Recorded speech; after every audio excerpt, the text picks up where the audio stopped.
ઇથિકલી કામ કરતા કરતા પહોંચી ગયા આપણે બીજી સાઈડ ઉપર। આ સાઈડ શરૂ કરી અને 3 દિવસ થઈ ગયા છે અને લાઈટ થોડીક વધારે કવરાવે છે। દરવાજાનું કામ તમને દેખાડી દઉં ને હવે મારે ટીવી યુનિટના ડ્રોવર બનાવવાના છે। પછી મારું લાલ કલરનું કટર લઈને સોંટી પડ્યા કટિંગ કરવા। કટર મશીન હાંકતા હોય ત્યારે આંગળીને અંગૂઠાનું ખાસ ધ્યાન રાખવાનું।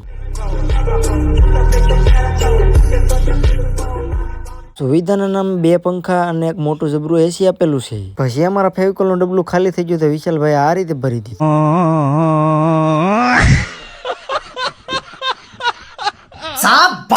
મેં ફટાફટ ડ્રોવરની સી આકારની ચેનલ બનાવી નાખી છે ને હવે એનું 12 mm પ્લાય કાપવું છે પણ લાઈટ તો વહી ગઈ છે। તો પછી નાનું એવું પીરા ઢાંકણા વાળું ડબલું લઈને હું પણ એમાં ફેવિકોલ ભરવા માંડ્યો। જમવાનો સમય થઈ ગયો છે ને મામા કામ બંધ કરતા નથી તો હું ફટાફટ ખાઈ લઉં। જમીને કામે સડી ગયા છે ને આજે ટીવી યુનિટના 2 પાટિયા મારી દીધા છે। ત્યારબાદ અમારા માટે ચા આવેલી હતી સરસ મજાની તો પીવા માંડ્યા। ચા પીને આખા રૂમમાં સોલ ઉડાડેલો હતો એ સોલ એક જગ્યાએ અમે ભેગો કરી નાખ્યો। સોલ કોઈને જોતો હોય તો વહેલી તકે લઈ જજો નકર સળગાવી દેવામાં આવશે પછી કહેતા નહીં અમે રહી ગયા। બિપિનભાઈ બહાર કામ કરતા હતા ને મારે હવે અંદર લગાડવાનું છે સનમાઇકા।